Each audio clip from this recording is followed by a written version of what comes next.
Bienvenidos a este canal de filosofía. Vamos a hablar sobre los maestros de la sospecha. Estos tres maestros son Karl Marx, Friedrich Nietzsche y Sigmund Freud. Y son denominados de esta manera porque ellos consideran a la conciencia humana como conciencia falsa,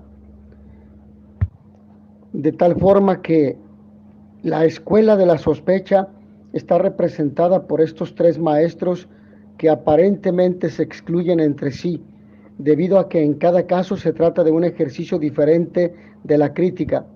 Lo cierto es que los tres comparten la fórmula negativa que interpreta la verdad de la conciencia como mentira. Esto lo hacen cada uno en un registro diferente, al retomar el problema de la duda cartesiana. El filósofo formado en la escuela de Descartes sabe que las cosas son dudosas, que no son tal como aparecen, pero no duda de que la conciencia sea tal como se aparece a sí misma. A partir del trabajo de Marx, Nietzsche y Freud, entonces eso ha sido puesto en duda a su vez. Es decir, que después de haber dudado sobre las cosas, hemos entrado en la duda sobre la conciencia. Sin embargo, estos tres maestros de la sospecha no son tres maestros de escepticismo. Son seguramente tres grandes destructores y sin embargo, esto es solo el paso previo a una nueva fundación. Por lo que podríamos decir, los tres despejan el horizonte para una palabra más auténtica, no solo por medio de una crítica destructora, sino mediante la invención de un arte de interpretar. A partir de ellos, el esfuerzo por la comprensión es una tarea hermenéutica, buscar el sentido, descifrar sus expresiones. Esto es lo que podemos mencionar en este punto. Es que si la conciencia no es lo que cree ser, debe instituirse una nueva relación entre lo patente y lo latente, entre lo oculto y lo mostrado, o si se prefiere, entre lo simulado y lo manifiesto. Lo esencial es que los tres crean con los medios a su alcance, es decir, con y contra los prejuicios de la época, una ciencia mediata del sentido.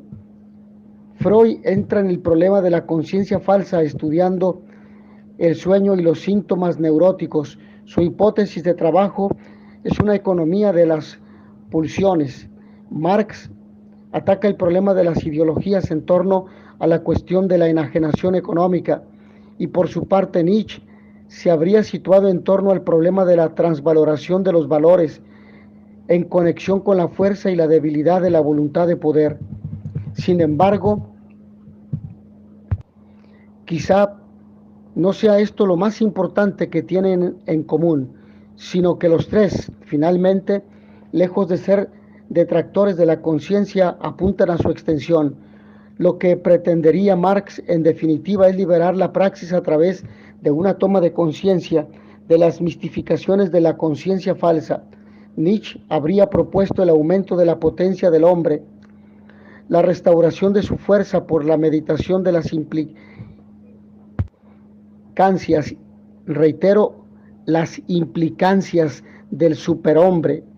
Y lo que en definitiva intentará Freud es que el analizado, apropiándose del sentido que antes lo eludía, amplíe su campo de conciencia, viva mejor y finalmente sea un poco más libre y, de ser posible, un poco más feliz. Lo que los tres han intentado, entonces, por caminos diferentes, es hacer coincidir sus métodos conscientes de desciframiento con el trabajo inconsciente de cifrado que atribuyen al ser social, a la voluntad de poder, al psiquismo inconsciente. Profundicemos de lo que afirman los maestros de la sospecha. En la presentación del libro Concepciones de la Ética, la autora Victoria Camps nos ofrece algunas reflexiones acerca de la sospecha de estos autores. En su significación ética, señala que, en efecto, Marx alude a la ideología con una superestructura alienante e ilusoria, sin otra tarea que la de legitimar lo que hay.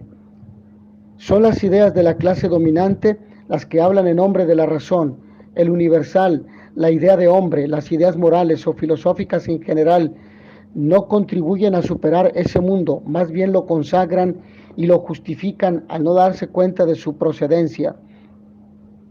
La ley y la moral son, a fin de cuentas, prejuicios burgueses derivados de intereses burgueses. Por eso las ideologías o las ideas religiosas, políticas, éticas, no pueden ser de ningún modo móviles de una praxis liberadora para toda la humanidad. Es preciso, a juicio de Marx, modificar las relaciones de producción, transformar la infraestructura económica para que deje de haber dominantes y dominados. Solo entonces las ideas sobre la realidad serán también distintas. Otra crítica radical del pensamiento ético es la de Nietzsche, la de Nietzsche. Igual que Marx, Nietzsche denuncia que los valores no proceden de la singularidad de la conciencia, ya que la conciencia, a su juicio, no es particular ni singular, sino la voz del rebaño en nosotros. En cuanto una vivencia se convierte en lenguaje, la singularidad desaparece y habla lo colectivo, pues el concepto busca la igualación de lo desigual. Nietzsche no cree en la conciencia, como no cree tampoco en la verdad moral. Los valores morales tienen un origen social, utilitario, expresión de intereses inconfesables. Según Nietzsche, el significado originario de bueno, noble, distinguido, poderoso se ha perdido para ceder el paso al bueno, creado por voluntades débiles y reactivas. Lejos de contribuir a la afirmación del individuo, los valores morales han facilitado su aniquilación, han favorecido la negación de la vida humana frente a otra vida, la divina, superior e inalcanzable. En cualquier caso, el desenmascaramiento del fundamento de la moral, el reconocimiento del engaño implícito en ella solo podrá conducir a la liberación del individuo. De algún modo, ambos filósofos, Nietzsche y Marx, vienen a decirnos que la búsqueda de la verdad epistemológica y moral emprendida por la filosofía moderna no ha llegado a buen término, porque estaba errada. A partir de ahora, la filosofía deberá hacerse de otra forma. Finalmente, Freud expresa la profunda paradoja del ser humano, cuyo afán por crear una civilización que le condujera a un mayor bienestar ha sido mayormente causa de infelicidad. El resultado de las instituciones culturales, religión, filosofía, derecho, de todo aquello creado para regular las relaciones humanas y hacerlas más ordenadas, ha sido sobre todo visto por estos tres negativo, causa de represión y malestar. La cultura ha ido imponiendo prescripciones contrarias al placer y a las necesidades vitales, por lo que la utilidad cultural no tiene nada que ver con el bienestar individual. De manera que la consecuencia de la cultura ha sido, en efecto, la construcción de seres más morales, pero más reprimidos psíquicamente enfermos. ¿Cómo interpretar lo que afirma o lo que se afirma sobre estos tres maestros de la sospecha? Si volvemos a revisar lo que hemos expresado previamente, Freud, una interpretación de la cultura, vemos que frente a la absolutización moderna de la conciencia a partir de Descartes, se observa que estos tres autores tienen en común el ataque frontal a la ilusión de la conciencia de sí. A su juicio, podemos decir que el filósofo formado en la escuela de Descartes entendía ya que las cosas son dudosas, que no son como aparecen, pero no dudaba de lo que la conciencia fuera como se aparece a sí misma. A partir de Marx, Nietzsche y Freud dudamos de eso también. Después de la duda de la cosa, hemos pasado a la duda de la conciencia. Es que para estos tres autores la conciencia tal y como está constituida, lejos de ser el punto de partida de todo saber cierto, es más bien un producto que tiene sus raíces fuera de la conciencia misma. Por eso es que los libros de Freud no se tratan de libros de psicología, sino de filosofía, particularmente cuando habla de la conciencia de sí, dado que lo que le interesa en particular es la nueva comprensión del hombre, introducida por Freud, del que estamos hablando.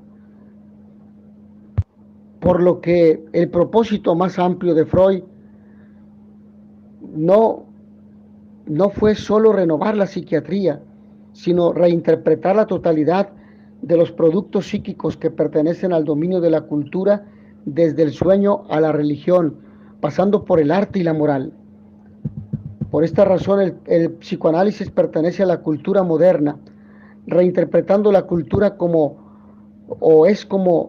la modifica, dándole un instrumento de reflexión, es como la marca en forma perdurable.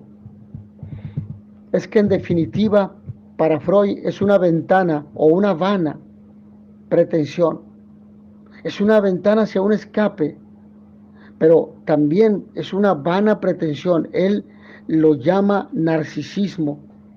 El hecho de que con la misma certeza con que pensamos nuestra existencia, lleguemos a la conclusión de somos tal y como pensamos que somos. Por lo tanto, se hace necesaria una crítica de la conciencia falsa. El yo que piensa no puede ser comprendido sino a través del espejo de sus objetos, de sus obras y de sus actos. Así, lo que Freud comparte, a su juicio, con los otros dos maestros de la sospecha, es la comprensión de que ese camino de vuelta no es un sendero claro, sino un complejo laberinto, tal o tras el cual la conciencia esconde los impulsos en los que tiene su propio origen. De este modo, la conciencia aparece como un texto más, y además como un texto falso que solo testimonia en la medida en que nos da la pista de su propio desenmascaramiento. La categoría fundamental de la conciencia para los tres es así la relación entre lo que se oculta y lo que se muestra, o entre lo que se simula y lo que se manifiesta. Y es esta una tarea central. Lo que él llama reflexión no es otra cosa que ese esfuerzo por comprendernos a nosotros mismos en medio de las circunstancias históricas de nuestra cultura. Para este autor, la conciencia es más que representativa y reproductiva de una realidad externa significativa. Sus contenidos no son cosas o ideas, sino sentidos. Pero el problema aparece entonces cuando advertimos que ese sentido que descubrimos en la conciencia es falso tal y como la conciencia lo posee. Así, la visión hermenéutica considera al mundo fundamentalmente como un mensaje cifrado, cuyo sentido hay que desvelar para que toda la realidad se haga expresión verdadera, en definitiva, lenguaje comprendido. Sin embargo, quisiera aquí mencionar a Paul Ricoeur. Este autor considera que la estructura lingüística es radicalmente insuficiente para dar cuenta del carácter simbólico del lenguaje. Toda expresión junto con lo que se dice trae implícito también quién la dice, la subjetividad que en ella se expresa, a la vez que se oculta en todo lo que es expresión de alguien. La hermenéutica constituye así la búsqueda de ese sujeto que se muestra y se esconde en el lenguaje. Entender tiene que ser necesariamente interpretar. Es por eso que para Ricoeur resulta decisiva la consideración del psicoanálisis de Freud, ya que para este la clave de toda verdadera significación está en una dinámica pulsional, en un deseo que encuentra en la realidad su propio límite, choca, por así decir, contra ella y se ve reprimido. Ese juego de energías es lo que da lugar, que podemos mencionarlo, una economía de las pulsiones, por lo cual la libido se invierte en objetos de múltiples formas, se reprime, se transfiere de un objeto a otro bajo aspectos diferentes.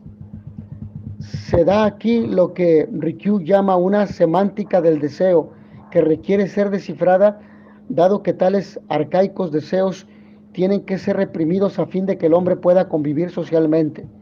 La tarea consiste así en devenir consciente de sí. Reflexionar no es ese mirarse a sí mismo de Narciso, sino salir de sí hacia las fuentes no conscientes de nuestra subjetividad. Y lo que el psicoanálisis encuentra en esa reflexión arqueológica no es otra cosa que el impulso básico de la libido. Tal deseo de satisfacción vital choca inevitablemente con la realidad que se impone como un límite, lo que lo lleva a entrar en el complejo juego de inversiones, transferencias, represiones y compensaciones.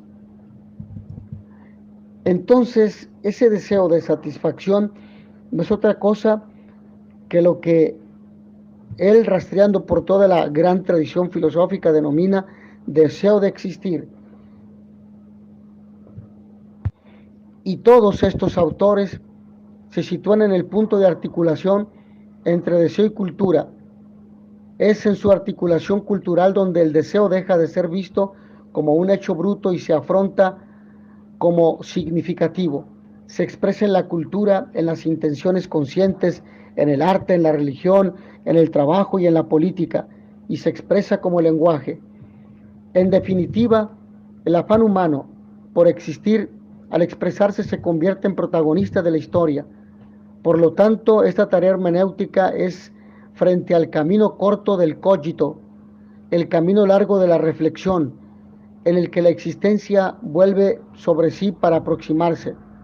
Lo que decía Descartes, cogito ergo sum, pienso y luego existo. Y las cercanías con el psicoanálisis le han enseñado de esta hermenéutica.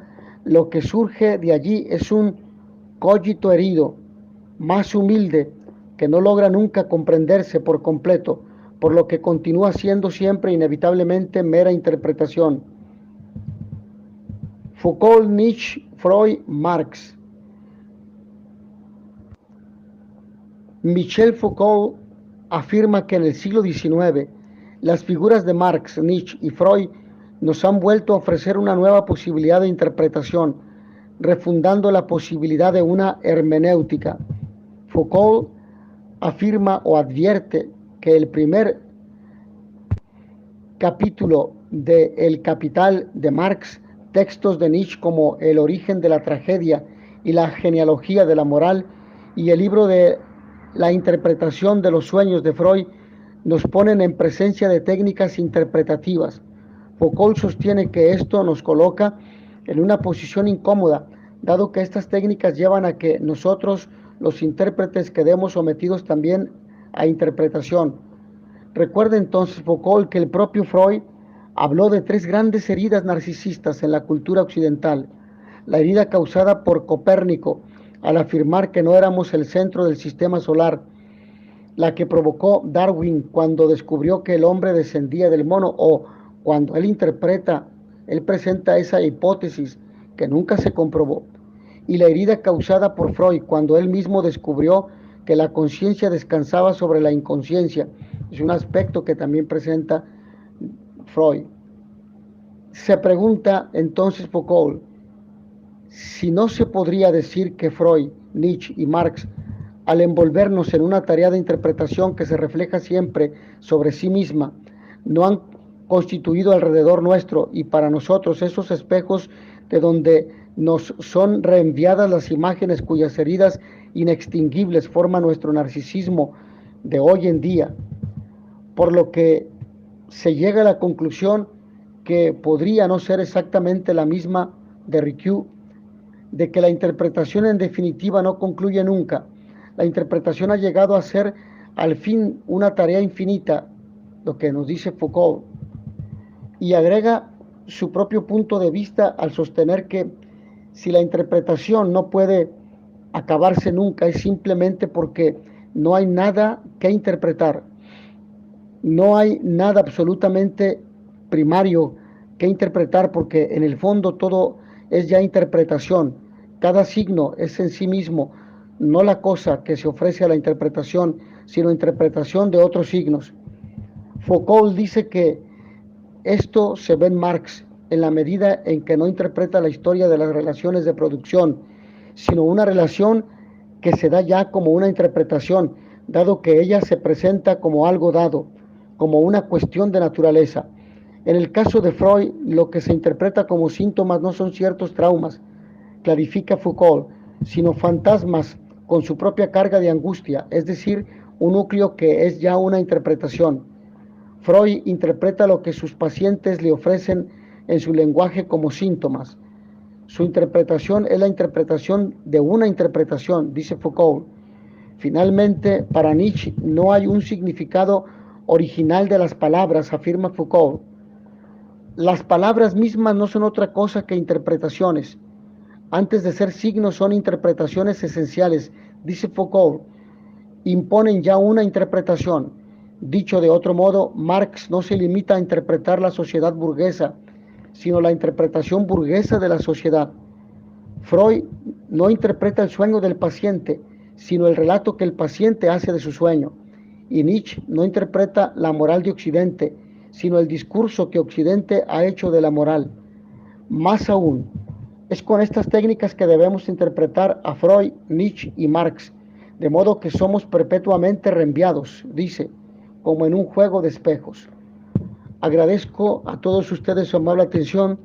Nos vemos en la siguiente sesión. In notitia veritatis proficere pax et bonum.